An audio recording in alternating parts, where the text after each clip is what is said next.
စာချုပ်တွေများရင်ကျွန်တော်ကနေစာပေဗုဒ္ဓများကိုတင်ဆက်ပေးနေပါပြီ။ Like and subscribe လေးလုပ်ခဲ့ပြီးဖို့မေတ္တာရက်ခံပါရစေဗျာ။ ဆိုတော့မှမိုးရရွာ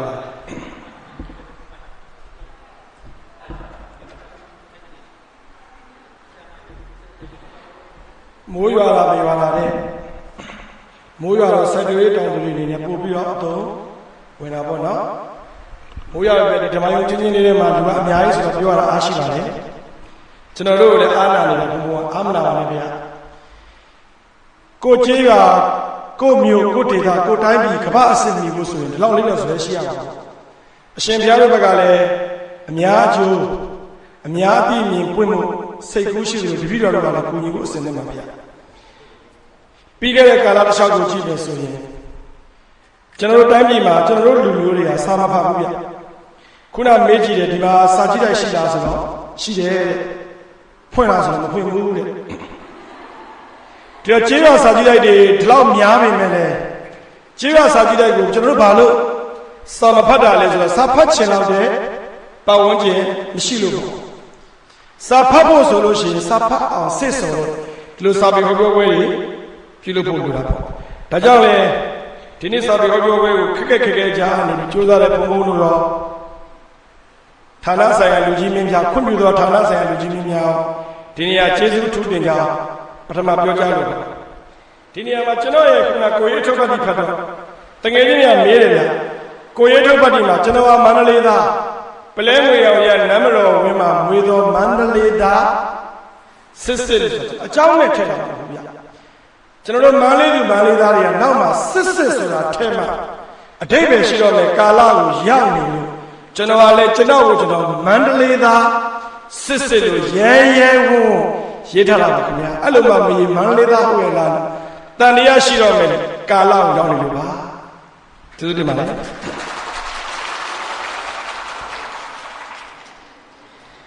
ဒီနေရာမှာကျွန်တော်အဖိုးပြောသောပုံမြင်များဆိုတော့ဒီအဖိုးကနှစ်ဖိုးပြောရမှာအဖိုးတစ်ယောက်ကတော့ကျွန်တော်အဖိုးပေါ့နောက်အဖိုးတစ်ယောက်ကကျွန်တော်ပေါ့ကျွန်တော်အဖိုးကဒီနားလေးကကျွန်တော်တို့မော်တော်ကားတွေအများကြီးရတဲ့ညမဝင်းမှာအဲ့နာရဲစခန်းရှိတယ်ဘုရားဖိုးကအဲ့ဒီမှာစခန်းမှုလုပ်ခဲ့ပြီဒါကြောင့်မလို့ကျွန်တော်အဖိုးကိုသတိရတဲ့အတွက်အဖိုးပေါ်သောပြောသောပုံပြင်များဆိုခေါင်းစဉ်တက်ထားတာကျွန်တော်အဖိုးအကြောင်းလည်းပြောပြရအောင်မယ်ဗျကျွန်တော်အဖိုးကလွတ်လပ်ရေးကြိုးပမ်းမှုခေတ္တကစစ်သားတွေပြီးတော့ကော့ဘရာတက်ကြကြီးပေါ့နောက်တော့ကျွန်တော်အဖိုးကစစ်ဗိုလ်ကြီးတော့မဖြစ်ခဲ့ဘူးဒါပေမဲ့သူကအရာခံဘူး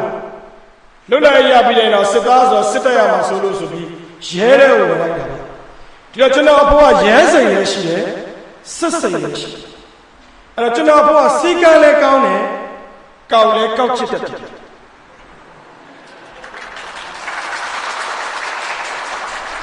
ဒါပေမဲ့အဖိုးကောက်ချစ်တာကျွန်တော်တို့လိမ်ပါဖို့ပါ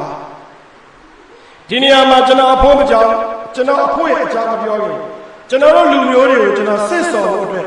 ပုံပြင်လေးတစ်ပုဒ်နဲ့အရင်ပြောချင်တယ်ကျွန်တော်အဲ့ဒီပုံပြင်လေးကိုကြုံတဲ့နေရာမှာကျွန်တော်ပြောလို့ကျွန်တော်တို့ကျေးရွာကြီးတကယ်တိုးတက်ချင်သလားဒါမှမဟုတ်ကျွန်တော်တို့အိမ်ကြီးတကယ်တိုးတက်ချင်သလားဒါမှမဟုတ်ကျွန်တော်တို့တိုင်းပြည်ကြီးကမ္ဘာမှာရှိတဲ့တခြားနိုင်ငံများကဲ့သို့တိုးတက်ချင်သလားဒါဆိုရင်အသာနေတဲ့စိတ်တွေဖျားနေတယ်အသာနေနဲ့အသေးနာတာတော့နှစ်ပေါင်း40ကျော်ခဲ့ပြီဘသူတွေအသာနေလဲဆိုရင်တာဝန်ရှိတဲ့သူတွေကပို့ပြီးအသာမနေတယ်လို့အိမ်ကိန်းမှာဘသူတာဝန်ရှိတော့အဖေနဲ့အမေတာဝန်ရှိတာပေါ့အဖေနဲ့အမေအသာနေဒီကြီးမတိုးတက်ဘူးသားသမီးတွေအသာနေလဲဒီကြီးမတိုးတက်ဘူးဒီကျေးရွာကြီးတိုးတက်ဖို့ဒီကျေးရွာသူကျေးရွာသားအားလုံးအသာနေလို့မရဘူးကျွန်တော်တို့တိုင်းပြည်တိုးတက်ဖို့တိုင်းပြည်လုံးမှာရှိတဲ့ပြည်သူပြည်သားအားလုံးကအသာနေလို့မရဘူးလမ်းမတော်မှာကျွန်တော်တို့လာရင်းနဲ့ပညာရေးအကြောင်းပြောရင်းနဲ့ဒီမှာကျောင်းရှိတယ်ဆိုတော့ဟိုတနေ့ကလည်း10ရန်အောင်စင်တော့ကျွန်တော်ကမေးကြည့်ချင်တယ်ဗျကျွန်တော်တို့ပညာရေးရဲ့ရည်မှန်းချက်ကဘာလဲဗျပညာ တင်ကြားခြင်းရဲ့ရည်ရွယ်ချက်ကဘာလဲဗျပညာတင်ကြားခြင်းရဲ့ရည်ရွယ်ချက်ဟာဧကရဘယင်ကြီးဖြစ်ဖို့လည်းမဟုတ်ဘူးနော်စစ်တေနာပတိဖြစ်ဖို့လည်းမဟုတ်ဘူးဆရာဝန်ကြီးအင်ဂျင်နီယာကြီးတတ်သိပညာရှင်ကြီးဖြစ်ဖို့လည်းမဟုတ်ဘူးတထဲတကြွယ်တွေဖြစ်ဖို့လည်းမဟုတ်ဘူးအခြေခံပညာတင်ကြားခြင်းရဲ့ရည်ရွယ်ချက်ဟာပြည်သူပြည်သားကောင်းတွေဖြစ်ဖို့လေ့ကျင့်တင်ကြားပေးခြင်းဟာပညာရေးရဲ့အဓိကရည်မှန်းချက်ကျွန်တော်နားလည်ရမှာဒါကြောင့်မလို့ဒီကျေးရမှာပညာတတ်တွေအများကြီးရှိတာတရားလို့ဝမ်းသာတယ်ကျွန်တော်တိုင်းပြည်မှာပညာတတ်တွေများဖို့လို့ပေါ့ဒီတော့ကျွန်တော်အသားလေးပုံမြင်လေးပြောပြပါဦးရွာနဲ့လည်းပတ်သက်ပါလေဒီပုံမြင်လေးရဲ့ခေါင်းစဉ်ကကြွတ်ထောင်ကြောင်းတဲ့တခါတော့ရွာပြရွာရဲ့အိမ်မှာမိသားစုတွေနေကြရင်းနဲ့ကြွတ်တွေအလွန်တောင်းကြနေတယ်ကြွတ်တွေကဘယ်လောက်တောင်းကြသလဲဆိုလို့ရှိရင်ထလက်တွေမိုးထိုင်ထလက်တွေကြားထဲမှာရှော့နဲ့ပြေးဒီမှာထလက်မိုးတဲ့အိမ်တွေရှိတယ်လေမိအိုချောင်းထဲမှာကြွတ်တရားဆူကြွတ်တရားဆော့ထမင်းတွေလည်းအိုးခွက်ပကံတွေလည်းလှန်စားတညာလုံးကြွတ်တန်တွေစူးညံနေတော့ဒီမှာဒီအိမ်မှာရှိတဲ့မိသားစုတွေကဒီကြွတ်တွေကိုဘယ်လိုနှိမ်နေရင်ကောင်းမလဲလို့စုဝေးတိုင်နေကြဒီလိုစုဝေးတိုင်နေနဲ့နောက်ဆုံးအဖြေတစ်ခုရတယ်ဒီကြွတ်တွေကိုတတ်ဖို့အတွက်မြို့ကိုတက်ပြီးကြွတ်ထောင်ချဝဲမယ်ကဲကျွန်တော်တို့ဇေယျကုန်းကနေပြီးဘယ်မြို့သွားမှာလဲမုံရွာကိုသွားကွာကြွတ်ထောင်ချသွားဝဲနွားနဲ့လဲနဲ့သွားတာပေါ့မြို့လမ်းကိုရောက်ကားစီးကြွတ်ထောင်ချတွေဝဲလာတာပေါ့10ခု15ခုလောက်ပြီးတော့ပြန်လာနွားလဲနဲ့ပြန်လာရွာကိုရောက်အဲ့လေရောက်ကိုကြွတ်ထောင်ချထောင်တဲ့ဤစနစ်တွေကိုမိသားစုတွေကိုပြန်လုပ်ပေးရဒါနဲ့ကြွတ်ထောင်ချထောင်တော့တာပေါ့ကြွတ်ထောင်ချဆိုတာ separate နဲ့ပေါ့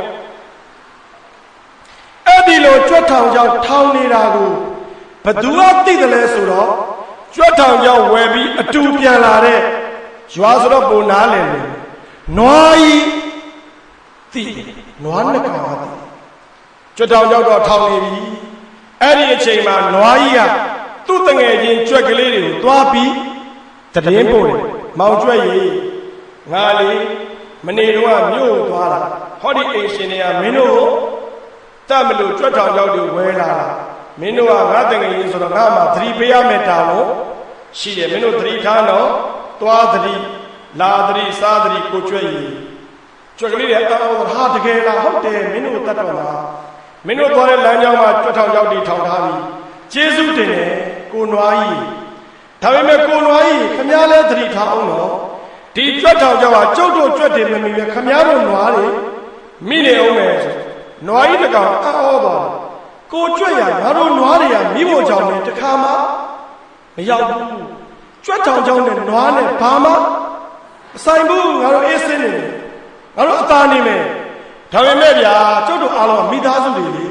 ဒီအိမ်ထဲမှာအတူနေတဲ့မိသားစုတွေခမည်းသတိတော့ဟာသတိထားစရာမလိုငကြွက်ရမင်းငါလို့မပြောနဲ့အဲ့ဒီလိုနဲ့နောက်တနာရီလောက်နေတော့ကြွက်ထောင်ကြောင်ထောင်တော်ဘသူကသိလဲဆိုတော့သူတို့အိမ်မှာမွေးထားတဲ့ဝက်ကြီးတကောင်သိအဲ့ဒီဝက်ကြီးကလည်းထုံးစံအတိုင်းသူ့တငယ်ချင်းကြွက်တွေကိုလာပြီးတည်င်းပို့မောင်ကြွက်ရေမင်းတို့တော့ကြွက်ထောင်ကြောင်ထောင်နေပြီအေးငါတို့ကိုနွားကြီးပြောလို့တိပြီကိုနွားကြီးပြောလို့ငါတို့တိပြီဒါပေမဲ့ကွာအဲ့ဒီကြွက်ထောင်ကြောင်ကိုငါတို့တွေသတိထားမှာကိုဝဲမင်းတို့လည်းသတိထားလို့ဟာနာမည်ကဝတ်ထောင်ကြောင်မဟုတ်ဘူးကြွက်ထောင်ကြောင်ကွာမင်းတို့ငါတို့ကစေတနာနဲ့လာသတိပေးတာမင်းအမှုနဲ့ငါ့ကိုဆွဲချနေတာမဟုတ်ဘူးကိုဝဲကြီးကကျုပ်တို့အားလုံးကမိသားစုတွေလေကျုပ်တို့ကိုသတိပေးသလိုကျုပ်ကလည်းပြန်သတိပေးခြင်းနဲ့အသာမနေနဲ့တော့အသေးနာသွားမယ်ဝဲကြီးဟာမင်းကြွက်စကားပြောနေမင်းလူစကားမပြောနဲ့ဒါနဲ့တနာရီလောက်နေတော့သူတို့အိမ်မှာအလှမွေးထားတဲ့ကြက်ဖာကြီးကသတိပေးပြန်အိမ်ကလူတွေရုပ်နဲ့ဘာလို့မကြတာလဲကျွတ်ထောင်ကြောက်တွေထောင်နေတာမြင်တော့ကြက်ဖာကြီးကဝက်ကလေးတွေကိုသွားပြီးသတိပေးကြွက်ကလေးတွေသွားပြီးသတိပေးတာမောင်ကြွက်ရည်ဒီလိုကသိပြီကိုကြက်ဖာကြီးကျေးဇူးထူးတင်တယ်ဒါပေမဲ့ဗျာကျုပ်တို့ကြွက်တွေခုတိုင်မင်နေကြတာကျုပ်တို့ကတော့ခမည်းတော်သတိပေးလို့သတိထားမှသိကြတယ်နော်ခမည်းဒီကျွတ်ထောင်ကြောင်မှာခမည်းတော်ကြက်တွေလည်းမိနေလို့ဟ ဟေးကောင်ကြက်နဲ့ကြွက်မတူဘူးကမင်းကဝါဆွဲပါတယ်ငါကဝါဆွဲမပါဘူးမင်းကွာငါတို့ကသတိပေးရတာငါတို့ကကောင်းကင်ပြန်တဲ့အတောင်မှန်ပါတဲ့ချက်ကိုငါတို့နဲ့ဘာမှမဆိုင်ဘူးဟုတ်ပါတယ်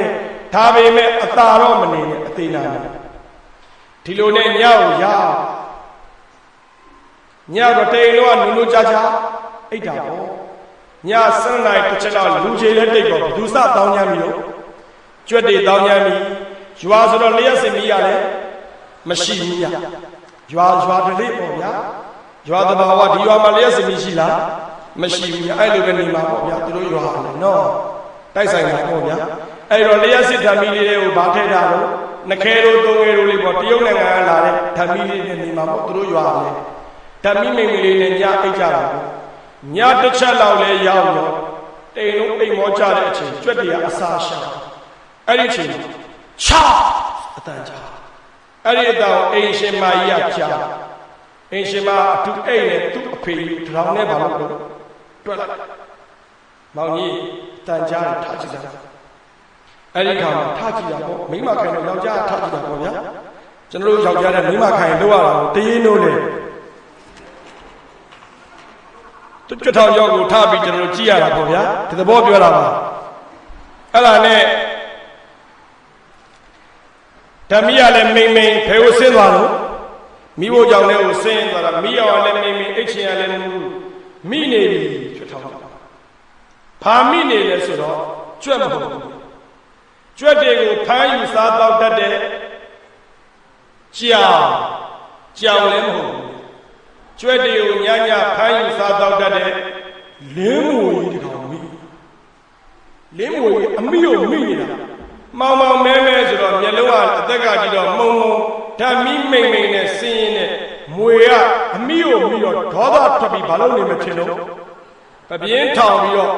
ဟိုကလည်းငုံကြည့်ချင်မိုးပေါ့ပိုးတီတော့ပိုးလည်းဒီတော့လာကြပါဦးကပိုးတီလို့တိတ်လုံးဘာလို့လာကြလဲဝယုံသုံးကဆင်းလာပြီးမွေတက်တယ်ပြောတော့ကြွက်ထောင်ကြမမျောလိမ့်မဲ့မွေတကောင်တည်သွားပြီအဲ့ဒီမှာအဖိုးကြီးကသူ့ခြေတော်ကိုပိုးလည်းဒီရောမြို့ဘောကလည်းအလန်းဝေးတော့မွေစိတ်ဘယ်လိုဖြေမလဲစဉ်းစားတော့သူတို့ကြေးကမှာမွေစိတ်ဖြေတဲ့ရွာတလေးရှိအဲ့ဒါတော့လွယ်လေးရဲ့ကြက်ဖအရှင်လက်ကိုမီးမြတ်ပြီးတော့ကြက်ခိုးတိုက်ကြက်ကခန္ဓာကိုယ်အမွှေးရထွက်လာတဲ့မီးကိုနဲ့ခြေရမို့အခိုးတိုက်ညရင်းကြီးမဲ့အသာနေဆိုတဲ့ကြက်ဖကြီးအသေးနာသွားအဲ့ဒီနီလာစီစနစ်မကြောက်မွေစိတ်ကတဖြည်းဖြည်းတဲ့ရင်းနဲ့မနေ့8 နာရီလောက်လဲရောက်တော့အိမ်ရှင်အဖိုးကြီးတည်ရောအသာနေမယ်လို့ပြောတဲ့လူတွေဘယ်နှကောင်တည်သွားပြီတော့3 ကောင်ရှိပြီနော်ဘာလို့ပထမတည်တာမွေကျက်အိမ်ရှင်ကြီးကိုယ်တိုင်တည်တာနော်အိမ်ရှင်ကြီးကိုယ်တိုင်တည်တာစဉ်းစားကြည့်အိမ်ရှင်ကြီးတည်သွားအဲ့ဒီလိုနဲ့သူလည်းတရောတိန်လုံးကငိုကြတော့ဖေကြီးရဲ့သူများကိုတတ်မလို့ကြိုးစားတဲ့ဖေကြီးကိုယ်တိုင်တည်တာပါလားအမလီအဖိုးရဲ့ဘာငိုကြတာပေါ့ဗျာအဲ့ဒါနဲ့တည်တယ်ဆိုတော့ရွာထုံးတာဘဝဒီကလာမေးတာဆိုတော့လာတဲ့သူတွေကျွေးဖို့မူဖို့ပတ်စံရတယ်မရှိဆိုတော့ဝက်ကြီးတတ်တော့ဝက်ပေါ်တော့ဝက်လည်းတည်ရောဘယ်နှကောင်ရှိပြီလို့4 ကောင်အဲ့ဒီမှာအာသုဘထုံးတာနဲ့2 ရက်လောက်ထားအာသုဘချအမ9 ရက်မှရက်လဲမလား9 ရက်မှရက်လဲမလားဗမာထုံးတဲ့ရက်လေတော့ကျွေးစရာမွေးစရာကမရှိတော့နွားတတ်တာနွားလည်းတည်ရောဟောအသာနေနဲ့အားလုံးအသေးနာပြီအားလုံးအသေးနာအဲ့ဒီလိုအသေးနာတဲ့လူမျိုးတွေကြုတ်တော့မဖြစ်ဖို့လှုပ်တဲ့လှုပ်အပ်ပြောတဲ့ပြောအပ်တာကျုပ်တို့အားလုံးဟာရင်ချေလေးစားတစ်ဖက်ကိုလည်းလေးစားပြီးတော့ပြောတဲ့ပြောအပ်ရေးတဲ့ရေးအပ်ဖတ်တဲ့ဖတ်အပ်တာတွေဖတ်ကြဖို့ဒီနေရာပထမဦးစွာအသာနေအသေးနာတာကြောင့်တိုက်တွန်းလို့ဆိုရပါတယ်ခင်ဗျာ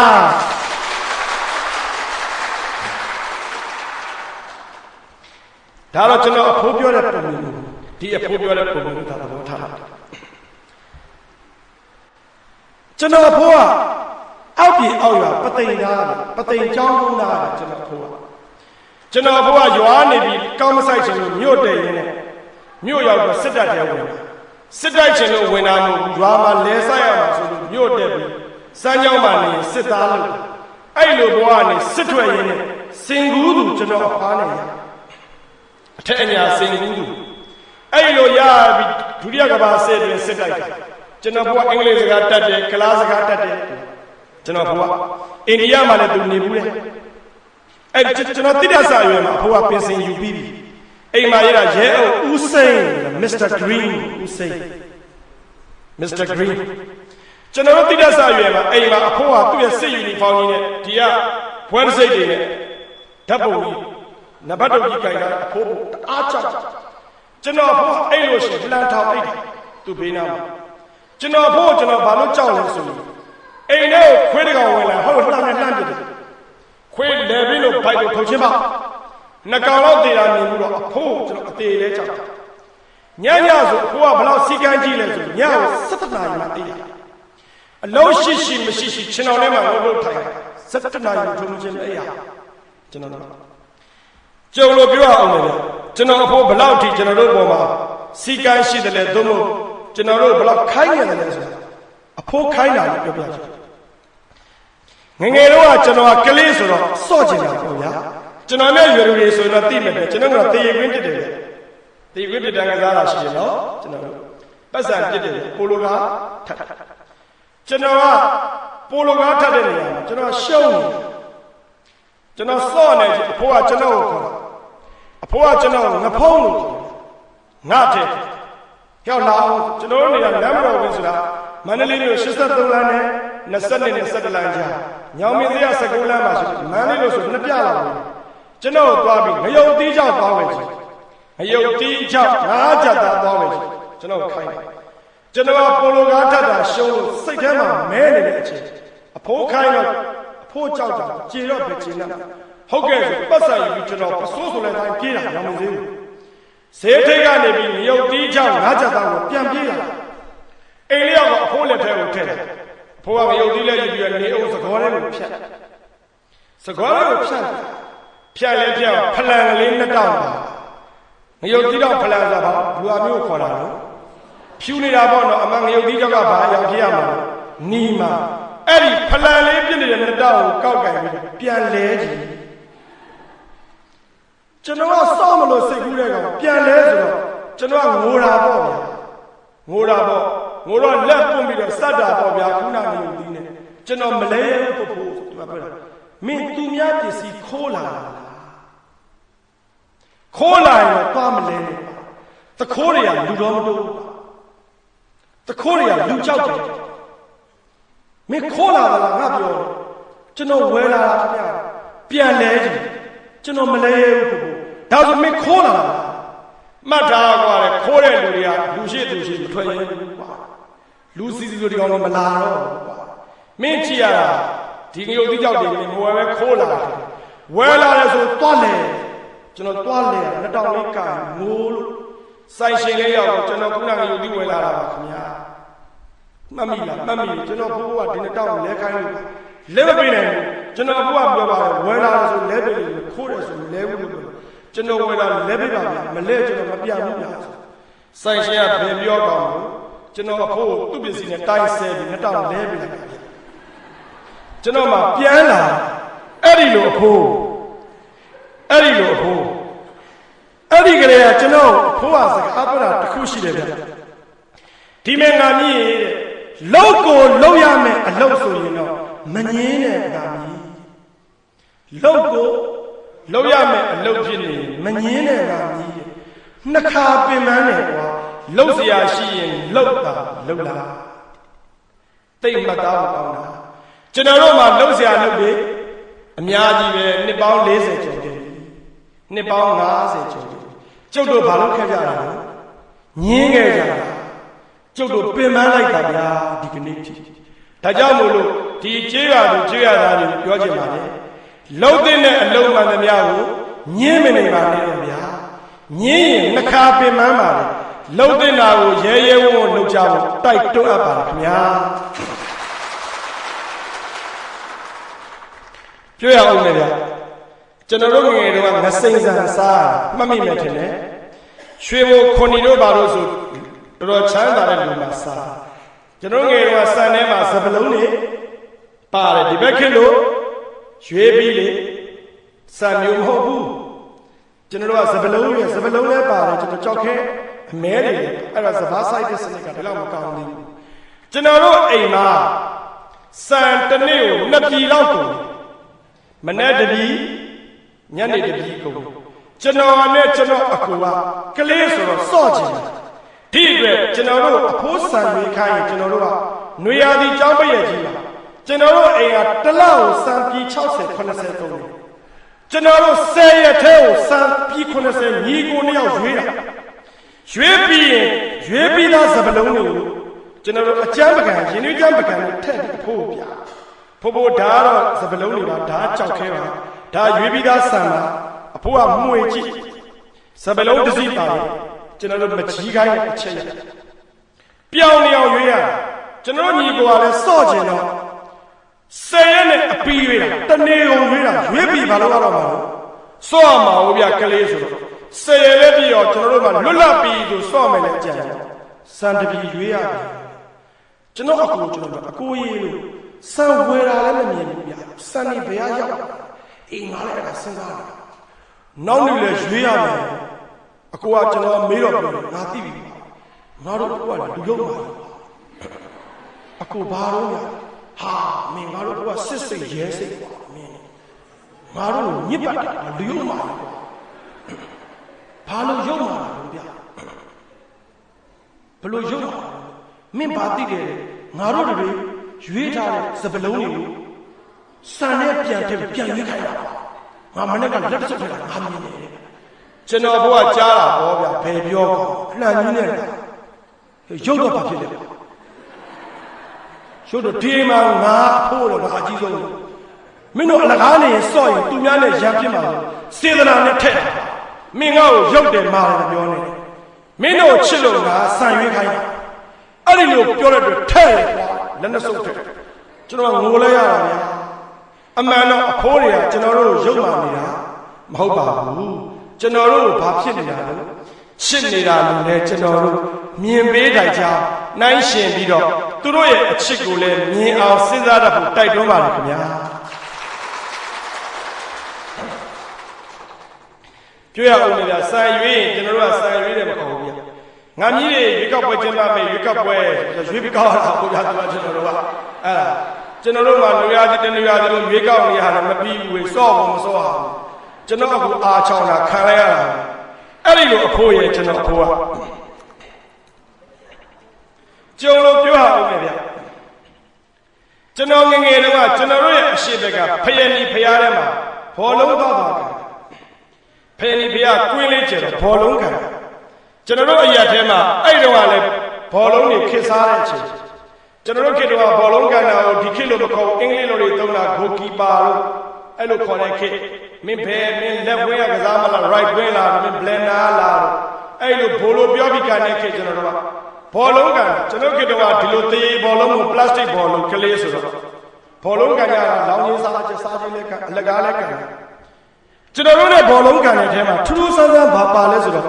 ဖယဏီဖရားထဲမှာနေတဲ့တရောင်းစားရဲ့သားတစ်ယောက်လည်းပါတယ်သူ့အဖေရောအမေရောတရောင်းစားသူ့အဖေရောအမေရောကျွန်တော်ဘောလုံးကပ်ပေါ်ကန်တယ်သူ့နာမည်အေးကိုတဲ့ဒီနေ့ဒီမှတ်မိဒီကောင်ကြောင်းတဲ့ကျွန်တော်တို့အတိုင်းတတ်တတ်ရဲ့နေတော့တရောင်းစားဖရားထဲမှာကတ်နေတာကျွန်တော်တို့တငယ်ချင်းလိုပဲကလေးဘွားတော့သူကတရောင်းစားဘာညာဆိုပြီးခွဲခြားပြီးဆက်ဆံတာမျိုးမရှိဘူးကျွန်တော်တို့ဘောလုံးကန်တယ်တည့်ရကြဘောလုံးနှစ်ယောက်ပိတ်လိုက်တော့ဘောလုံးကဘောင်းနဲ့ကွဲသွားတယ်ကွဲသွားတော့ဘောလုံးကလည်းစက္ကန့်ချင်းနဲ့ဘောလုံးကန်ပြီးဘောလုံးကလည်းမရှိဘူးပတ်စံစုဆိုတော့ဘောလုံးတစ်လုံးစားလည်းမရောက်ငါတို့ကဘောလုံးကန်နေဆိုအဲ့ဒီတရောင်းစားကောင်အိမ်ထဲပြည့်ပြီးပတ်စံတွေထွက်လိုက်ခဲ့ဆိုမျိုးမြင့်ရုပ်ရှင်အနောက်ဘက်ကကိုတင်ဝင်းဆိုင်ဘောလုံးပေါက်တော်တော်လေးကြီးတယ်ပထမကန်တဲ့ဘောလုံးတော်တော်လေးလောက်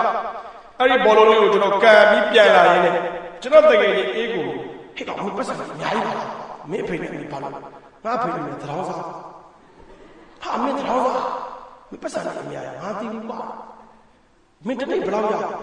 မင်းကွာငါအဖေနဲ့အမေမနဲ့9နိုင်လောက်ထွက်သွားတာညနေနဲ့ချက်တော့ပြန်လာလို့ငါထင်တယ်ကွာတယ်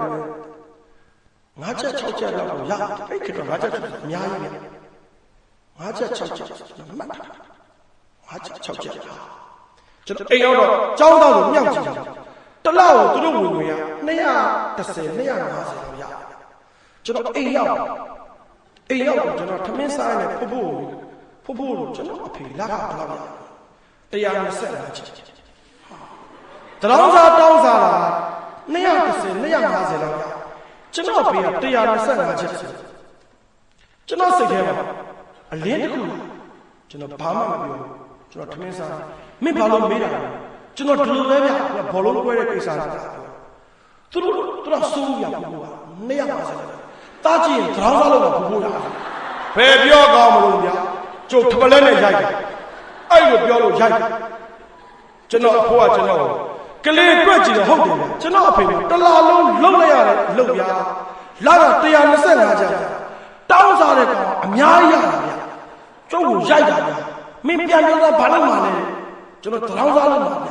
ဘာလို့လှုပ်ချင်တာလဲတောင်းစားတာပိုကြိုက်တယ်ဘိုးဖြာဒီတိုင်းနဲ့ပြန်ပြေသူပြေခိုင်းလို့ပြေတာပါတခါရိုက်ပြေတာမပြေရတော့ဘူးဒီတိုင်းနဲ့ပြန်ပြေကျွန်တော်ဖေးနေကိုရဲတော့လက်ပိုက်တာပြီးတော့သူကရိုက်လိုက်ပြန်လာဒီမင်းကမြည်ရဲ့ပတ်စံရဖို့အတွက်ပဲရည်ရွယ်ပြီးအလုပ်လုပ်တယ်ဆိုတာလူပြည့်လူညံ့တဲ့အလုပ်ပါအဖိုးစကားတိတ်မြင့်ကျွန်တော်နားမလည်ဘူးကျွန်တော်သိတာကပတ်စံရတာမကောင်းဘူးလားဗျပတ်စံရတာကောင်းတာဟောဗျအဖိုးကျွန်တော်ကိုရမင်းနားမလဲလားဟုတ်ကဲ့အမှန်တော့နားမလဲဘူးပတ်စံတစ်ခုတည်းရည်ရွယ်ပြီးအလုပ်မလုပ်ပါဘူးကွာပတ်စံနောက်မှာလူရဲ့ဂုဏ်သိက္ခာဆိုတာရှိတယ်ကွာပတ်စံများများရှိတိုင်းတထဲမထင်နဲ့ကွာဇာရိတ္တမွဲရင်လူမွဲလို့ခေါ်တယ်ကွာဇာရိတ္တမွဲရင်လူမွဲပတ်စံရှိတိုင်းတထဲမထင်နဲ့ကာကြီးတိုက်ကြီးနဲ့နေတိုင်းတထဲမထင်နဲ့မင်းမျက်စီထဲမှာတင်တောင်းတင်တဲ့နေနိုင်တိုင်းတထဲမထင်နဲ့ဇာရိတ္တမွဲရင်လူမွဲမှတ်တာပြောတော့ပြောကျွန်တော်ကငငယ်အောင်ပါဇာရိတ္တမွဲရင်လူမွဲဇာရိတ္တမွဲရင်လူမွဲကျွန်တော်မနဲ့မိုးလေးအဲ့ရထားလက်ပါဖို့သုံးဖို့ဆိုကျွန်တော်ကဗရောင်းစားလုပ်တယ်ကျွန်တော်ဘုရားကျွန်တော်စိန်ပြင်းနေပြီကိုရိုက်တာကျွန်တော်ဘိုးပြောတယ်လူတယောက်ဖြစ်လာတာတဲ့တထေးဖြစ်ဖို့လူတိုင်းမှာတထေးဖြစ်ဖို့တာဝန်မရှိဘူးနော်ရိုးသားဖို့တာဝန်ကတော့လူတိုင်းမှာရှိတယ်ဗျကျွန်တော်တို့ကတထေးဖြစ်ဖို့တာဝန်ပဲရှိတယ်ထင်ပြီးကိုယ့်အတ္တအကျိုးလုပ်နေကြတာဒီကနေ့လူတိုင်းကလူဖြစ်လာတာတထေးဖြစ်ဖို့တာဝန်ရှိတယ်လို့လူတိုင်းထင်လို့ခက်နေတာလူဖြစ်လာရင်တထေးဖြစ်ဖို့တာဝန်မရှိဘူးတထေးဖြစ်အောင်ကြိုးစားခြင်းကြိုးစားမကြိုးစားခြင်းနေသို့တော့ရိုးသားတဲ့သူနိုးကြားတဲ့သူအကျင့်စာရိတ္တကောင်းတဲ့သူဖြစ်ဖို့ကတော့လူတိုင်းမှာတာဝန်ရှိကြောင်းကျွန်တော်ပြောကြပါမယ်ခင်ဗျာ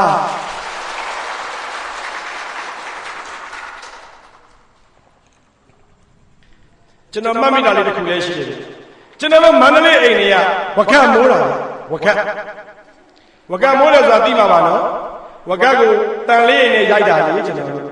ဝကကတခါမိုးပြီး3နှစ်လောက်ခံတယ်3နှစ်လေးနေဘာဖြစ်သွားပြီလို့ဆွေးရင်ဝကပြန်ပြီးမိုးကြ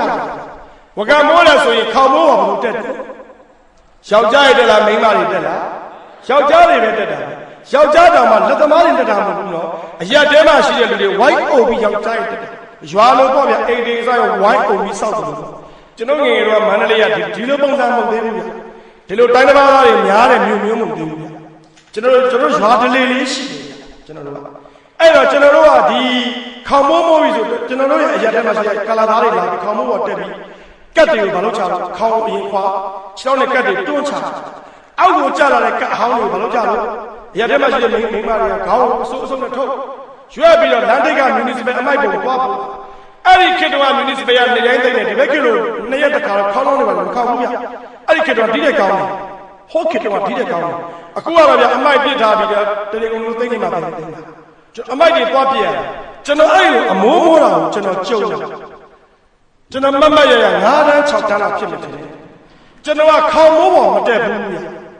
ကျွန်တော်ကခေါင်းမိုးပေါ်ဘာဖြစ်ချင်လို့တက်ချင်တာဘို့ကျွန်တော်ခေါင်းမိုးပေါ်တက်ပြီးကတ်တွေတွန်းချချ တက်ဖိုးကသူ့ပခုံးပေါ်ကျွန်တော်ထမ်းကျွန်တော်ခေါင်းပေါ်တွေ့တက်သွားသူများလုပ်တယ်လို့ပေါ့နော်နောက်ကိုကန်ပြီးတော့ခြေထောက်နဲ့မလုပ်ချတော့တွန်းချတာကတ်တယ်သူများလုပ်တယ်လို့လုပ်ဒီကိုလုံးနဲ့ချက်ခိုးတွေကိုမဲလို့အဲ့လိုထူးဆန်းတာဗျကတ်မိုးတယ်ဆိုနေချင်းပြီးမိုးလာ၄-၅ရက်ထားလာနေချင်းပြီးမိုးလာမိုးတွေပါရွာ ABC တွေဆိုမှဆွဲမှာဆိုနေချင်းပြီးမိုးဆိုတော့မနဲ့ထမင်းစားခြင်းမတိုင်ခင်ကတ်တယ်အပြီးတွန်းချထမင်းစားပြီးမှမလုပ်ကြဘူးမိုးထမင်းစားခြင်းနဲ့တောင်ခေါမိုးကကတ်တယ်မရှိတော့ဘူးအားလုံးလူကြီးတွေကဖုတ်ကနေခုံစင်းသွားကျွန်တော်အလဲရောက်တက်တော့အဖိုးပခုံးကတက်တဲ့အခါအစင်းကြကျွန်တော်မစင်းရတော့ကျွန်တော်ထင်ပါတယ်ကျွန်တော်တို့အိမ်ကမြင်လာလို့ရှိရင်12ပေလောက်မြင့်မယ်ထင်တယ်နှစ်ထပ်အိမ်လို့ရိုးအိမ်12ပေတော့13ပေလောက်အဲ့ဒါမမြင်ဘူးကျွန်တော်ခုံမချရဲဘူးကျွန်တော်ဖိုးလို့ကျွန်တော်ဘုရားစစ်လေကြီးတောက်စစ်ဗင်းလေကြီးတောက်ရင်းနေကြတောက်ဟေးတားခုံမချရဲဘူးဗျဟာအနေလေးမခုံချအဲ့ဒီအချိန်မှာတအိမ်လုံးကလာကူရသူထမင်းကျွေးနေကြထမင်းဟင်းနံလေးရလည်းမွေးတော့ကျွန်တော်ဘာဖြစ်နေပြီတော့ကျွန်တော်တော့စားနေပြီထမင်းလည်းတွေ့နေလာပြီအမေတို့အတော်တို့အဖွားတို့ထမင်းခူးတဲ့နေရာမှာလုံအဖိုးတရားပဲစစ်လက်ကြီးတောက်ကျွန်တော်ပြုံးရဲမခုံချပါငါနီးရနှင်းလေးပါပါမင်းရတယ်အဖိုးလက်တော်သားရှိတာခုံချကျွန်တော်ခုံချမကြဖိုးခုံချရဲဘူးဗျခုံချကွာလေကားလည်းမရှိဘူးကွာအဖိုးကျွန်တော်ခုံချငါဖမ်းမယ်ကွာတကယ်လားကျွန်တော်အဖိုးကြောင့်သိငယ်လေးတွေကစပလုံးတွေကစံနဲ့ထက်ပြီးရွေးခိုင်းတယ်ကျွန်တော်မယုံဘူးဗျခုံချဆိုတာခုံချဆိုတာအဖျားလေးမှာဖိုးတကယ်ဖမ်းမှာဟာမင်းကမယုံဘူးလားဖိုးဖမ်းမှာမင်းငါဖမ်းမှာပါဆိုခုံချကျွန်တော်မယုံဘူးဗျကျွန်တော်နှလုံးလိုက်1 2 3ပြီးခုံဆိုမိခုံလာချကျွန်တော်ကလည်းပဲပြောတော့မျက်လုံးကိုဆိုမိတော့1လက်သီးစုပ်ကဘုတ်တုတ်လေးထိုင်2မျက်လုံးပွင့်ကြည့်တော့အဖိုးကလက်ကလေးတန်းတယ်3လက်လေးတန်းတယ်ခုံလည်းပြောကျွန်တော်ခုံချမဖမ်းဘူးညာကျွန်တော်တကယ်မဖမ်းတာကျွန်တော်ကဖမ်းမယ်ထင်ပြီးခုံချလိုက်တယ်အောက်ကိုတကယ်ဘုတ်ကလေးပြုတ်ကြတာတော့ကျွန်တော်အဲ့ဒီလိုလဲပြုတ်ကြတော့ဘယ်ပြောကောင်းကျွန်တော်ငိုတော့တာပေါ့ဗျာပလီပလာငိုတာကျွန်တော်အကျယ်ကြီးကိုငိုတာလာကြပါဦးများချစ်ချပါဗျာရက်စကအဖိုးသားချစ်ဘူးဗျာကျွန်တော်အားငိုတာကျွန်တော်အဖွားသိချစ်တယ်အဖွားရဲ့အတဲဖွားတဲ့ဗျာကျွန်တော်လည်းလိမ့်ကြတာမျိုးအဖွားလုံးနေရပြေးလာအဖွားလည်းမျိုးပုံငိုတာကျွန်တော်အဖိုးကျွန်တော်အဖွား special ဆူတာရှင်ကလေးကိုရက်စတဲ့ကြည်စမ်းမအောင်ရှင်ဖမ်းမယ်ဘာလို့မဖမ်းဘူးကလေးခုံချချစ်ကြလို့သားကြွပါပြီဆိုအဖိုးကတွေ့တော်တယ်ပြုံးစီထုတ်တယ်ကျွန်တော်ကတေသောကပြုံးစီဖြစ်တကပလီလာဒီကောင်လူလိန်နဲ့လူကောက်တယ်လူငယ်ဆိုမနေရဘူးမင်းဒီရက်လိန်နဲ့ကြည့်ရင်မင်းတို့ကပါလူငယ်တွေခုတွေကလိန်မာမှလူငယ်တွေစူးစမ်းမှလူငယ်တွေရိုးသားမှမင်းငါညီမင်းလူလိန်နဲ့မင်းချေမကြုံဘူးချေမကြုံရှောက်ပြောနေမင်းချေတကယ်ကြိုးလို့ရှိရင်ငါအယောပြီးတကယ်မကြိုးဘူးညာကျွန်တော်သိတယ်မကြိုးတာကျွန်တော်ချစ်ကြိုးပါရလို့လို့အဖိုးကမကြိုက်မင်းမလိန်ရဘူးလူငယ်ဆိုတာမလိန်ရဘူးလူငယ်တွေလေလို့အဲ့ဒီလူငယ်တွေကြည့်လို့လူကြီးလူလိန်တွေဖြစ်ကုန်မှာပေါ့လူငယ်လူလိန်ဖြစ်ရင်လူကြီးလူလိန်ဖြစ်ဘယ်ကောင်းတော့မလဲမင်းလိန်လို့ရှိရင်ငါဒုက္ခပဲငါအသက်ကြီးမင်းလက်ထက်မှာအရာမင်းကလိန်ပြောတဲ့မင်းပလီပလာအလုပ်တယ်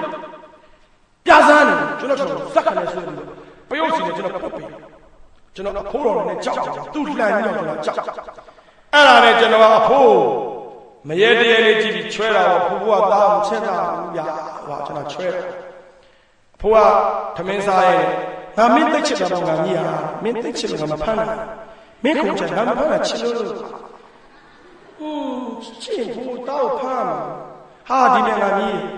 မင်းတို့စံရွေးတော့ငါစံထက်ခဲ့တယ်ငါတို့တိကျတော့ခိုင်းတယ်မင်းတို့မချစ်လို့ငါတို့ကရုပ်မှာ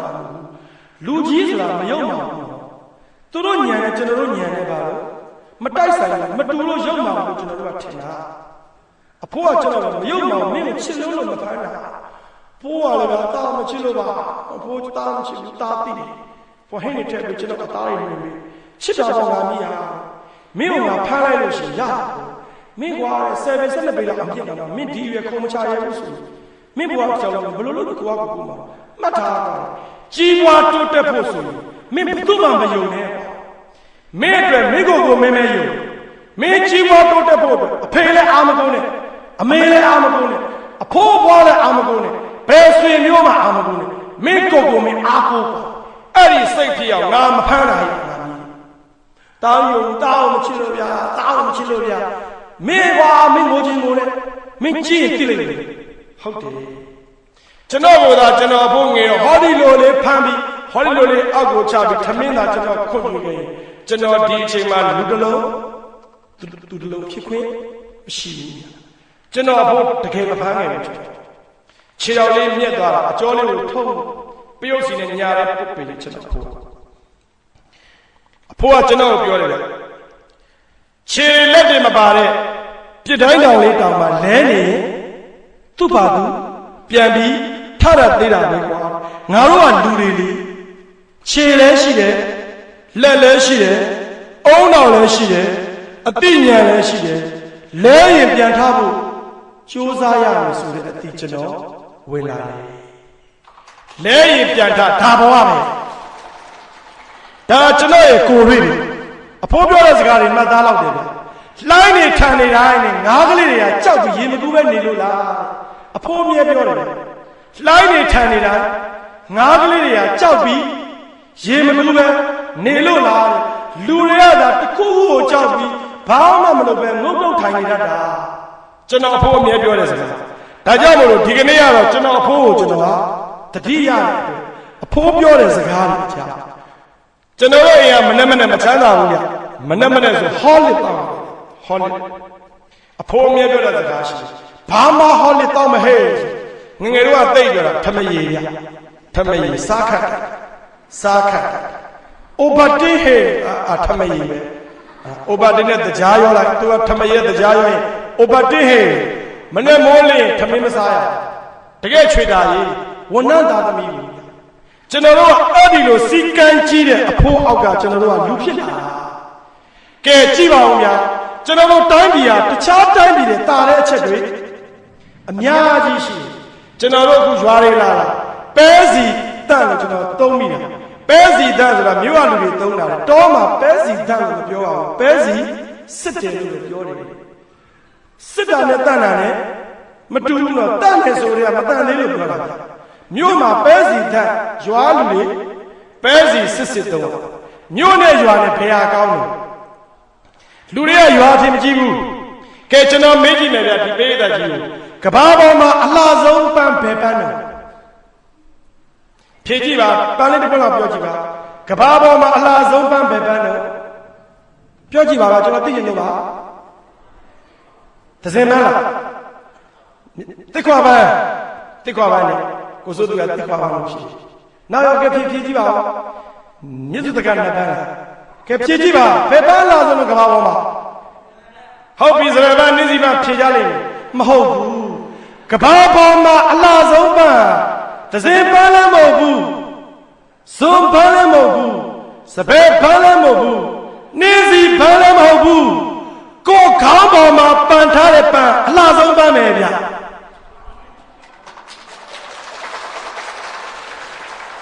ကိုခေါင်းပေါ်ပန်ထားတဲ့ပန်းချလှတယ်လို့မမြင်မဲသူများခေါင်းပေါ်ပန်းကိုလှတယ်လို့မြင်နေတဲ့သူဟာချစ်သူတယောက်ရဲ့ရင်ခွင်တွေကနေဟိုဘက်ရင်ခွင်ကူးချင်တဲ့ပြစ်ဒဏ်မှာဖြစ်သွားမှာပေါ့ဗျာတမ်းမေအောင်မယ်ကဘာပေါ်မှာအလားဆုံးမျိုးသမီးအလားဆုံးမိန်းမဘာလို့ကဲမြန်မာနိုင်ငံမှာအလားဆုံးမိန်းမဘာလို့သူ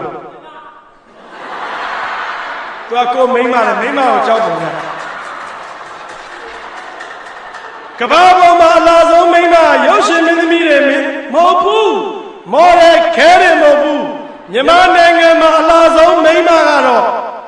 ကြောက်တော့ခမားတို့အားလုံးရဲ့အိမ်မှာရှိတဲ့ကျွန်တော်တို့အမေကအလားဆုံးမိန်းမပေါ့ဗျာဒီလိုပါပဲကဘာပေါ်မှာနေခြင်းစရာအကောင်းဆုံးနေခြင်းစရာအကောင်းဆုံးတိုင်းပြည်ဟာကျွန်တော်တို့အတွက်မြန်မာပြည်ပဲပေါ့ဒီတိုင်းပြည်ဟာနေခြင်းဖို့ကျွန်တော်တို့အတွက်နေစရာအကောင်းဆုံးဒီတိုင်းပြည်ပဲရှိတယ်ခင်ဗျားတို့အတွက်ဒီရွာအကောင်းဆုံးပဲဒီရွာကြီးတိုးတက်ဖို့လို့လေငါတို့ရွာမတိုးတက်ဘူးတိုးတက်တဲ့မျိုးပြောင်းမယ်ဟဲ့ဆိုရင် ဒါတိရစ္ဆာန်စိတ်ဖြစ်သွားမှာပေါ့ကျွန်တော်တို့ကိုယ်တိုင်ကျွန်တော်တို့ရွာကြီးတိုးတက်အောင်လုပ်ဖို့တာဝန်အရှိဆုံးကျွန်တော်ရွာလေးလာတဲ့အခါကျွန်တော်မကြိုက်တာရှိတယ်ဗျရွာလူတွေသဘောကျမှာမဟုတ်ဘူးဟိုတော့တောင်သူကြီးတွေကပတ်စံရှားတယ်ဒီကတောင်သူကြီးတွေကဘာပဲပြောပေါ့နော်ဟိုဒီပါဆုံးပြတခွားကြီးတွေနဲ့ငွေစာကြေးစာလေးတွေပတ်စံရှိရင်ဘာလုပ်တော့ကျွန်တော်တို့ပြောကြည့်ပါကျွန်တော်တို့ရွာသူရွာသားများပတ်စံရှိရင်ဘာလုပ်တော့ရွှေနည်းနည်းလေးဝယ်တာပါစိုက်ကယ်ဝယ်တယ်ဗျာ TV တွေဝယ်တယ်ဗျာမီးစက်တွေဝယ်တယ်ဗျာပြီးတော့ဘာလုပ်တော့ဘီယာလေးတောက်တယ်ဗျာချဲလေးထိုးတယ်ဗျာဘောလုံးပွဲလေးလောင်းတယ်ဗျာကိုယ်လူတွေကအထင်ကြီးအောင်လို့ဟုတ်ပြီလားအလူတန်းလေးပါလို့ရတောင်းလေးနဲ့ဓာတ်ပုံလေးရဗင်နိုင်လေးအိမ်မှာကတ်တယ်ဗျာအမေသားလေးသမီးတွေနဲ့ပတ်စံတွေကိုအကုန်လုံးလွတ်ပစ်တာနောက်တမိုးလေးရောက်တော့မိုးခေါင်တော့ဘာမှမဝင်လဲဝင်ငတ်ပြီးနေကြခင်ဗျာကျွန်တော်တို့အဲ့ဒီစိတ်ဓာတ်တွေကိုပြင်ဖို့လိုတယ်ဗျာပတ်စံတောင်သူကြီးတွေကျွန်တော်ချစ်တာလည်းရှိတယ်ကျွန်တော်စိတ်ထဲမှာဘယ်တတ္တိရလဲဆိုတော့ကျွန်တော်ငယ်ငယ်တုန်းကစပားဆိုင်တာမြင်ဘူးလေငယ်ငယ်တုန်းကဆိုကိုးတန်းတော့ကျွန်တော်ကမေးဘူးလေကျွန်တော်ဆရာစပားဆိုင်တဲ့အခါမှာတောင်းလေးကိုဗာထည့်ထားတော့စပားကိုလက်နဲ့ဘာလို့လိုက်တော့စုပ်ပြီးတော့မြေကြီးပေါ်ပေါ်လိုက်တာလို့လွတ်ပြစ်လိုက်တာလို့ကျွန်တော်ကထင်တယ်ဟာစပားတွေလွတ်ပြစ်နေတာကျွန်တော်အဲ့လိုအမားမို့ဘာလို့တာစိုက်တာစပားကိုပြိုးတာကဲစပားစိုက်တဲ့လူကမြေကြီးပေါ်လွတ်ပြစ်လိုက်ပါပြီအပင်ပေါက်ချင်မှာပေါက်မှာတဲ့အပင်ပေါက်ရင်ရောအသီးသီးချင်မှာသီးမှာအသီးသီးရင်ရောရိတ်သိမ်းတဲ့အချိန်မှာမိုးလေကင်းချင်မှာကင်းမှာမိုးလေကင်းပြီးခြွေလိပ်ပြီးတော့စက်ကိုရောက်တဲ့အခါရောအကျိုးအခြေပါခြင်းပါမကဲမကျိုးကောင်းတယ်ဗျာဈေးကောင်းလဲရချင်မှာရအောင်မရေရာမှုတွေနဲ့ဖြတ်တန်းရအောင်ကျွန်တော်အဲ့ဒါကအရာလောကကြီးမှာတေချာနေပြင်းစရာကြီးဗျာ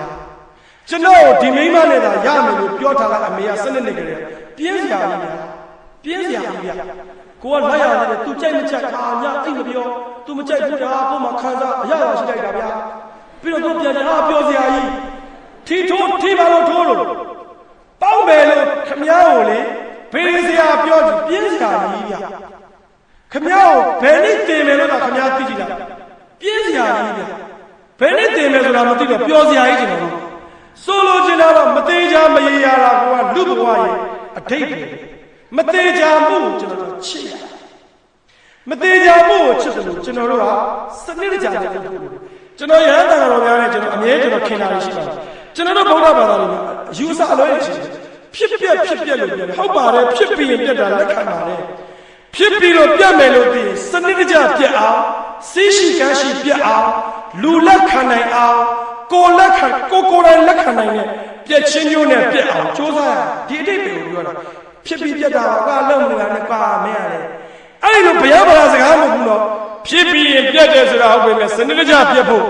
စီးနဲ့ကမ်းနဲ့ပြက်ဖို့လူလက်ခံနိုင်အောင်ပြက်ဖို့ကိုယ်ရောသူဟောဂုံသိက္ခာရှိအောင်ပြက်ဖို့လို့ဒီလိုလဲစဉ်းစားပေးရသေးတယ်ကျွန်တော်တို့အဲ့လိုမစဉ်းစားဘူးကဲတောင်သူကြီးတွေဒီမှာရှိတဲ့ယာသမားတွေသမားတွေဒီကနေပတ်စံတွေဝင်ပြီးအဲ့ဒီပတ်စံတွေကိုကျွန်တော်တို့ကဘာလို့ပြင်မှာခုနကလိုပဲစိုက်ကယ်တစ်စီးရနေနေစီးအဲ့စိုက်ကယ်စီးလို့ခြေကျိုးတဲ့ကောင်ဆေးရဆေးကန်းပို့ရတာနဲ့သူများတိုက်ခွဲလို့9သိန်းရော်လိုက်ရတယ်ပြီးတော့ဒီရရဲ့တစ်ခါသီးပတ်စံကုန်ဒီလိုဖြစ်နေတာရွာတိုင်းကြီးပဲကျွန်တော်အကြံပေးနေတာပါဒါကျွန်တော်စေတနာစကားပါကစ္စတန်နိုင်ငံမှာတော်တော်ဘင်္ဂလားဒေ့ရှ်မှာအရင်ဆင်းရဲတယ်တောင်သူတွေနဲ့ပတ်သက်ပြီးသူကြီးပွားတော်တော်လုပ်တဲ့စနစ်တွေရှိတယ်တောင်သူကြီးများပတ်စံဝင်လာရင်အဲ့ဒီပတ်စံတွေကိုဒီမှာရဟန်းတော်များကိုယုံကြည်စိတ်ချကြတယ်သူတို့ငွေစုလိုက်ရဟန်းတော်များငွေစုကြခင်ဗျားပတ်စံနေတယ်ဒီလားဆိုခင်ဗျားပတ်စံခင်ဗျားမတောင်းစရာစုဖုန်းတော်ကြီးများကိုလေအထင်ကြီးလေးစားဖို့ဖုန်းတော်ကြီးများမြို့မှာနေတာရွာမှာနေတာမဟုတ်ဘူးမြို့မှာ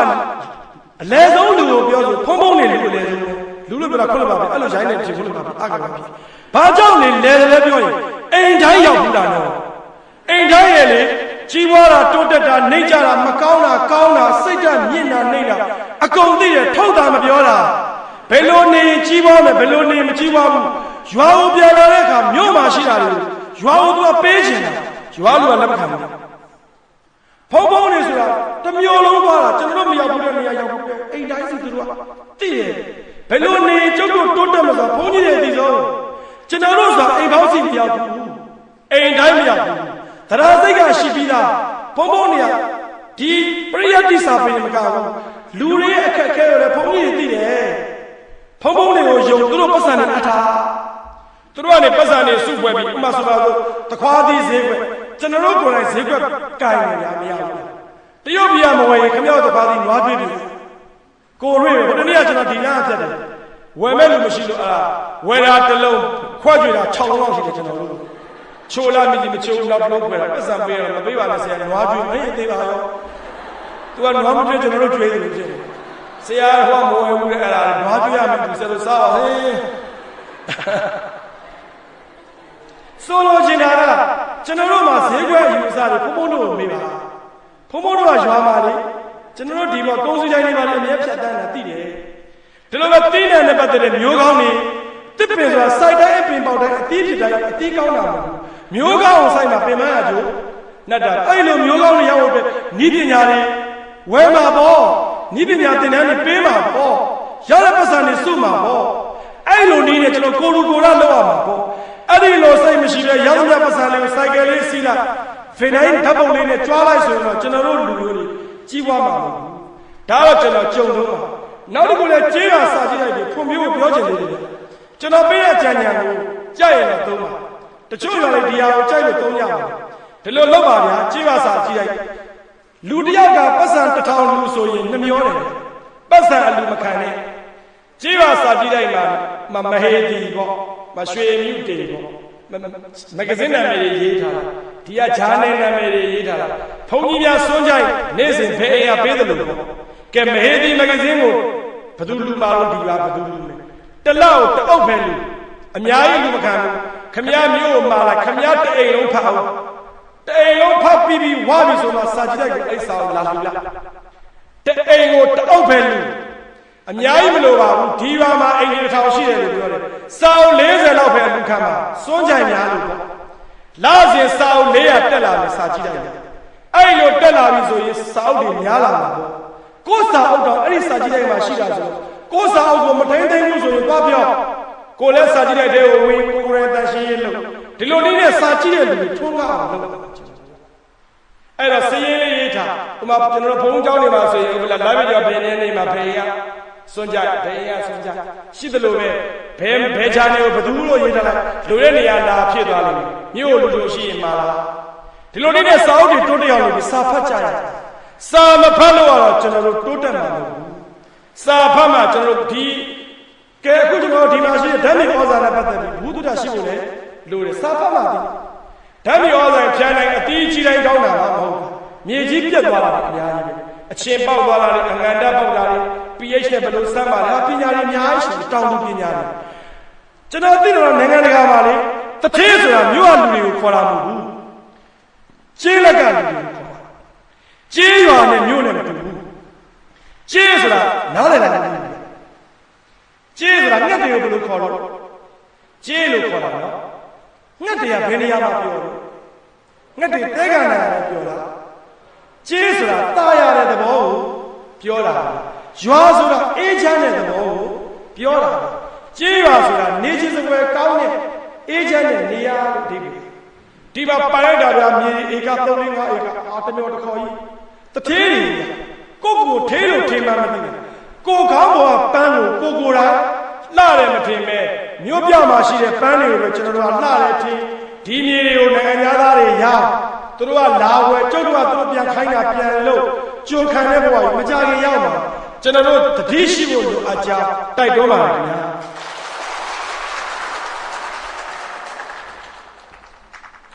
ကဲဒီနေရာမှာကျွန်တော်ဘဝမှာကျွန်တော်တတ်သိရှိခဲ့တဲ့စာလေးစာဖတ်ဖို့လိုချောင်းပြောရင်းနဲ့ကျွန်တော်ဖတ်ဖို့တဲ့စာလေးတစ်ခုပြောပြမယ်ကျွန်တော်အဲ့ဒီစာကို10တန်းကျောင်းသားဘဝမှာဖတ်ဖို့ခဲ့ကျွန်တော်ပြောတဲ့ပုံမြင်နေတာအောင်ပြီအဲ့ဒီပုံမြင်ကရှမ်းရိုးရပုံမြင်လေးခေါင်းစဉ်တော့နောက်မှစဉ်းစားကြည့်တခါလုံးဟာတဲ့နောက်မုံဆိုတဲ့ရှမ်းရွာလေးတွေ့ရမှာရှမ်းမာလေးတယောက်ရှိတယ်အဲ့ဒီရှမ်းမာလေးကဆင်းရဲတယ်အဲ့ ဒီရှမ်းမလေးကတောင်ကုန်းလေးပေါ်မှာနေတာတဲ့သူနေတဲ့တောင်ကုန်းနဲ့ဟိုးမနာမကမှာရေချောင်းကလေးရှိသူကသူ့ခြံထဲမှာသူ့အိမ်မှာလိုအပ်တဲ့ရေထမ်းမှုအတွက်သူ့အိမ်ကနေပြီးတော့မြို့တက်ပြီးရေအိုးသွားဝင်ပါတဲ့ပတ်စံအများကြီးမပါတော့အိုးတစ်လုံးဝယ်အိုးတစ်လုံးဝယ်ရင်သူစဉ်းစားတယ်ရှမ်းလေကကျွန်တော်တို့ဗမာတွေလို့အိုးခေါင်းပေါ်မှာမရွယ်ပခုံးပေါ်မှာထမ်းတာဆိုနောက်တော့အိုးလေးလို့ကျွန်တော်သူကမေးတာဟိုနားလေးမှာပြစ်ထားတဲ့အိုးတွေကဘာတွေလဲအဲ့ဒီအိုးတွေအိုးဝယ်ရင်ဘာလို့လို့ကျွန်တော်တို့ရေစမ်းနေတော့အဲ့နေတဲ့အိုးလို့ရေစိတ်တဲ့အိုးဆိုရင်ဝယ်လာအဲ့ဒီအိုးတွေပြစ်ပြီးဘလို့ပြတော့ခွက်ပြတာမလားသူကမေးတာအဲ့ဒီအိုးတွေကအော်အဲ့ဒီအိုးတွေအဲ့နေတဲ့အိုးတွေကွဲနေတဲ့အိုးတွေရေစိတ်တဲ့အိုးတွေမကောင်းတဲ့အိုးတွေကျမတို့အဲ့ဒီအိုးလေးပေးလို့မရဘူးငါယူသွားပါတဲ့ခွဲပြရမယ်တူအိုးဘယ်နှအိုးရလဲနှစ်အိုးဘယ်သူပဲလားရှမ်းမလေးတအိုးကအိုးအကောင်တအိုးကအိုးအဲ့နေတဲ့အိုးလေးနဲ့အိုးအိမ်လေးရောက်ဝါလေးကိုတဘိုးလေးလို့မောင်းဆိုင်တန်းလေးလို့သူကချောင်းလေးကိုသွားပြီးရေခတ်အိုးလေးနဲ့ခတ်တိုင်းသူကကောင်းတဲ့အိုးလေးကိုရှင်နာကိုထားထားအဲ့နေတဲ့အိုးလေးကိုတော့နောက်ကိုထားပြီးသူကထမ်းတယ်အဲ့လိုပြန်လာအိမ်မှာရေလေးပြေဖျားပန်းနေလေအဲ့ဒီလိုနေရင်နဲ့6လလောက်လဲနေရောအိုးအကောင်းနဲ့အိုးစကားများတယ်အိုးတွေစကားပြောကြပုံမြင်ဆိုတော့အိုးချင်းစကားပြောတယ်အောင်မိလိုက်တယ်ကောင်းတဲ့အိုးလေးကအဲ့နေတဲ့အိုးလေးကိုနှိမ့်ချပြီးပြောဟေးကအဲ့နေတဲ့အိုးမင်းတော်အသုံးမချလိုက်မင်းနဲ့ငါတိမ်နဲ့အတူနေရတာစက်တည်းတော်ရုပ်တယ်မင်းတည်အေးပဲဟောဒီအိမ်ကြီးမှလေတန်ရှင်းပြီးကျမ်းမာနေတာငါရေချောင်းမင်းကကြည်စမ်းမောင်တလန်းလုံးရေတွေဖိတ်စင်ပြီးတော့ဒီလဲရောက်ကိုအိုးဖင်ကကလေးပဲပါအလကအသုံးမချနဲ့အိုးတည်သိမိဟဲ့ကအိုးအဲ့ကလေးဘာမှပြန်မပြောနိုင်ဘူးအဲ့ဒီအချိန်ကကျွန်တော်ပြင်ဦးလေးမှာ10တန်းနေတဲ့အချိန်ကျွန်တော်အဖေကရုပ်စေးဆိုတော့ပတ်စံမရှိရကျွန်တော်ကကြောင်းကိုမနဲ့စားနိုင်တယ်အိမ်ကကျွန်တော်ထည့်ပေးတဲ့မုံလေးစားအတန်းထဲမှာသွားစားရင်သူများစားတာမျောတဲ့မျိုးလုံးကြီးရှိနေတော့မျောတာလည်းမသိစေချင်တော့ကျွန်တော်ကကြောင်းစာကြည့်ရတဲ့သွားပြီးကျွန်တော်စာဖတ်တာဒါတကယ်ပါစာကြည့်ရတဲ့မှာစာဖတ်တဲ့သူကျွန်တော်တယောက်ပဲရှိတယ်ဘယ်သူမှမဖတ်အမှားကျွန်တော်စာဖတ်ချင်လို့သူများမျောမိမှာဆိုအမေထက်ပေးတဲ့မုံနဲ့စာသွားဒီလိုနဲ့နောက်ထပ်တလားလောက်နေတော့အိုးအကောင်းနဲ့အိုးစကားများပြီဟဲ့ကောင်အဲ့နေတယ်အိုးမင်းနားမကောင်းဘူးလားမင်းကြည့်ရတာကွာအောင်းတော်လည်းမရှိပါဘူးမင်းတည်သိပြီဟောဒီတော့ဖျားပန်းနဲ့ဝေးစီနေတာငါကြောင့်မင်းကွာဒီလာတဲ့လူတွေရေတောက်ချင်ငါရေလည်းတောက်တာမင်းတောက်ဘူးမင်းတည်သိပြီကွာအဲ့ဒီလိုအမြဲတမ်းအပြောခံရတော့အိုးကလေးကတိမ်ငယ်ပြီးတော့သူ့ကိုယ်သူတည်ဖို့သူဆုံးဖြတ်ချက်ချလိုက်တယ်ဒါနဲ့သူတည်မယ်ဆိုပြီးအိမ်ဝရန္တာပေါ်ထွက်ဝရန္တာဘောကကိုတေးကြောင်းကြံစီပြီးခုံချမယ်လို့အလို့ဝရန္တာမှာဘသူထိုင်နေလို့ရှမ်းမလေးထိုင်နေတာပေါ့အဲ့ဒီရှမ်းမကလေးကိုအိုးကလေးကနောက်ဆုံးအနေနဲ့နှုတ်ဆက်ရင်းနဲ့စကားလေးပြောတာသခင်မ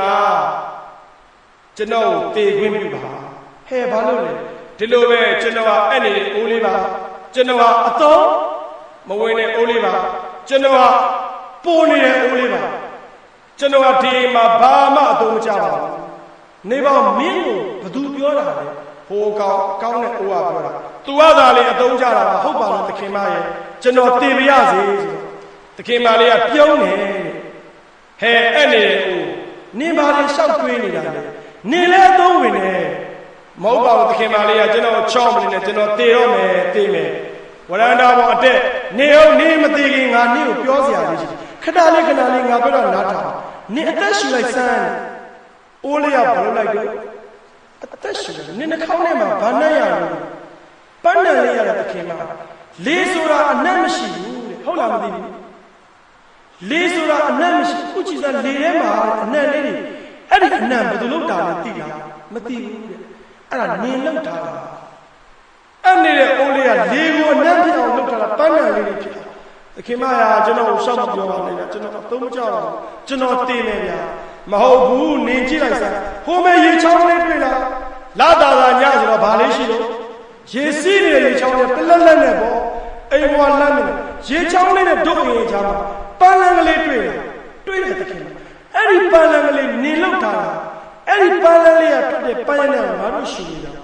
တခင်မလေးကလည်းဗျာခမရမဟုတ်တာလေလာပြောတယ်ဟုတ်တယ်ပန်းလန်းကလေးမှာလေလက်ပြလေးတွေစော်ကစားနေတာနင့်ကြောင့်ချစ်သူစုံလေးတွေပျော်ပြနေတာနင့်ကြောင့်ရဲ့အဲ့ဒီတွေကိုနေလေအသုံးတအားဝင်တာနင်မသိဘူးလားမဟုတ်တာလည်းမပြောပါနဲ့သခင်မရကဲငါရှင်းပြမယ်ဒီလိုဟေးငါလည်းပတ်စံမရှိတော့နင်ကအလကားတောင်းလာတာလည်းဟုတ်တယ်သခင်မကျွန်တော်မချစ်လို့နောက်ထားထားတာမဟုတ်ဘူးအဲ့ဒါလည်းမုံနင်ကချစ်တယ်ဒီလိုဟဲ့နင်ရတယ်လမ်းကိုတဲ့အိုးထားတဲ့အခါနေရေဖိတ်မယ်ဆိုတာငါသိပြီးသားတယ်မကောင်းတဲ့အိုးဆိုတာသိတော့တယ်ကအဲ့ဒီလေအိုးဆိုတာသိတော့အိမ်လေးရောက်ပေါ်တယ်ပေါက်ပြားလေးကိုယူပန်းမျိုးစင်လေးတွေကိုယူပြီးတော့ရေခတ်တဲ့လမ်းတစ်လျှောက်မှာမြေကြီးလေးတွေပြုတ်လို့ပေါက်ပြားလေးနဲ့စွပြီးပန်းမျိုးစင်လေးတွေတလန်းလုံးထည့်ထားလိုက်တာတဲ့ရေထမ်းနဲ့နေအိုးအောင်တစ်စက်ချတယ်ရေလေးနဲ့ပန်းမင်လေးတွေကနောက်ဆုံးပန်းပင်ကြီးကနေပန်းပွန်လေးတွေပြီးလောကကြီးထားတာနင့်ကြောင်းနဲ့နင့်ကိုမချစ်လို့နောက်မှထားတာမဟုတ်ဘူးတဲ့နင်ကရေရွတ်တော့သွားတဲ့ခါမှာငါကအချိုးကြီးအောင်ရှေ့ကိုတိုးထားမို့လေးတဲ့အိုးလေးကိုရှေ့ထားတာပါဟဲ့သူ့ကိုချစ်လို့လည်းမဟုတ်နင့်ကိုမုန်းလို့လည်းမဟုတ်ဒီပန်းပင်နေနင်စိုက်ကြတာနေရအဲ့နေပြီမဲ့လေလောကကြီးကိုအလှဆင်းနိုင်ပါတဲ့အိုးလေးရလှလိုက်တာဗျာပြောရရင်တော့ကျွန်တော်ကိုယ်တိုင်တစ်ချိန်လုံးကအဲ့နေတဲ့အိုးအကွဲလေးကျွန်တော်ကိုယ်တိုင်အားငယ်နေဘူးလေတိမ်ငယ်ခဲ့ဘူးအဲ့ဒီပုံမြင်လေးကိုဖတ်ပြီးတော့ကျွန်တော်ဟာတတ္တိတွေရှိလာတယ်ငါတစ်ချိန်ချိန်မှာလောကကိုအလားစင်နိုင်တဲ့သူဖြစ်ရတယ်ငါအပ်တဲ့အိုးတော်အဲ့နေတဲ့အိုးလေးတောင်ပန်းပင်တွေကိုရနံစိုးနိုင်သည်လေကိုရနံစိုးနိုင်သည်ကျွန်တော်ဘာလို့ရနံမစိုးနိုင်ရမှာလဲဆိုတဲ့စိတ်နဲ့ကျွန်တော်ကြိုးစားခဲ့တယ်ကဲကျွန်တော်စကားကိုညီကုန်းချုပ်ပါမယ်ကျွန်တော်နောက်မှာဆရာမောင်သားချုပ်ကစကားပြောလို့ကောင်းတယ်မကြခင်မှာသူ့ရဲ့တက်ကြွဆူရှာထက်မြက်တဲ့စကားတွေကြားပါလိမ့်မယ်နောက်ဆရာချင်းဦးကျွန်တော်ရဲ့ဆရာကြီးပေါ့ဗျာဆရာလည်းဘလောက်ဒီပြောင်မြောင်နဲ့တချင်းတွေဆိုပြီးတချင်းတွေဘယ်လိုအနက်ဒိတ်ပဲဖွင့်မယ်ဆိုတာစောင့်မျှော်ပြီးကြည့်ရှုပါဦးကဲကျွန်တော်ရဲ့ညီကုန်းချုပ်လေးပြောချင်ပါတယ်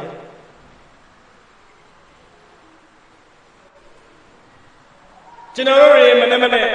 ညအိယာကိုမေတ္တာပို့ကြတယ်ပေါ့အရှိရန်တန်းရှိသောအနန္တစကြဝဠာအနန္တတတ္တဝါတို့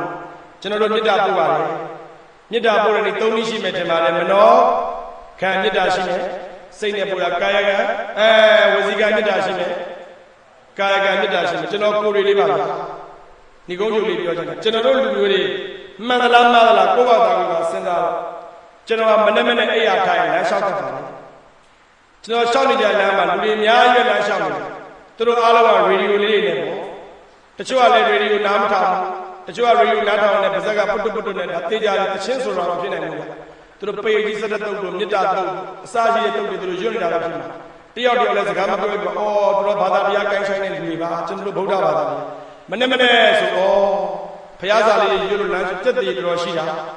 တည့်ရကြလူမိုးရွာပဲလေတွေတက်ရော်ရညာကြီးမနဲ့လမ်းလျှောက်တော့လမ်းပေါ်မှာဘာတွေကြနေလဲတစ်ကိုင်းတွေကျိုးကြတယ်ကျွန်တော်တို့ရှောက်နေကြလမ်းပေါ်မှာ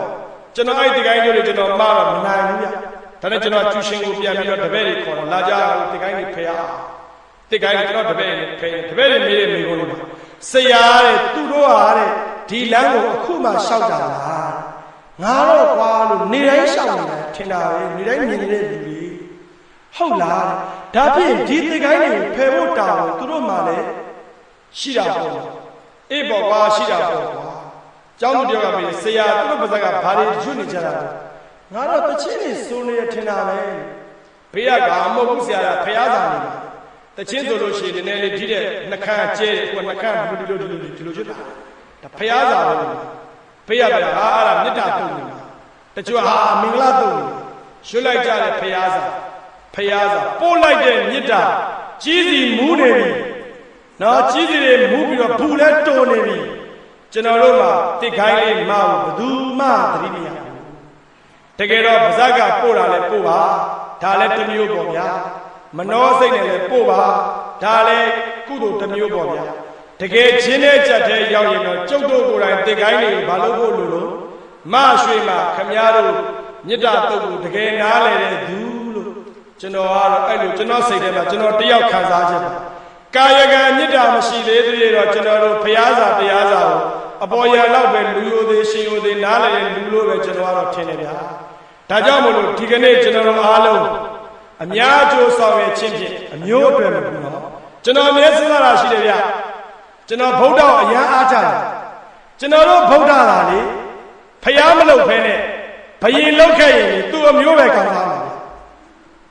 ဘယင်လောက်ခဲ့ရင်ဒီဝါဒတိုင်းပြည်တခုပဲကောင်းစားမှာဖျားဖြစ်တော်မူတဲ့အတွက်အများကောင်းစားတာကျွန်တော်တို့ကအများကောင်းစားရေးကိုလုပ်တဲ့ဘု து ကိုယုံကြည်တာလို့မြတ်ဗုဒ္ဓကိုယုံကြည်ကြတယ်ဆိုရင်ဗုဒ္ဓကိုတကယ်ချစ်ရင်အမျိုးကောင်းစားရေးကိုမလုပ်ဖဲအများကောင်းစားရေးကိုလုပ်ခြင်းဖြင့်လူတိုင်းရဲ့မျက်ရည်ကိုတုပ်ပေးခြင်းဖြင့်မြတ်ဗုဒ္ဓကိုချစ်ကြပါစို့စာဖတ်ကြပါစို့ပြောကြတယ်ကိုချုပ်ပါရခင်ဗျာ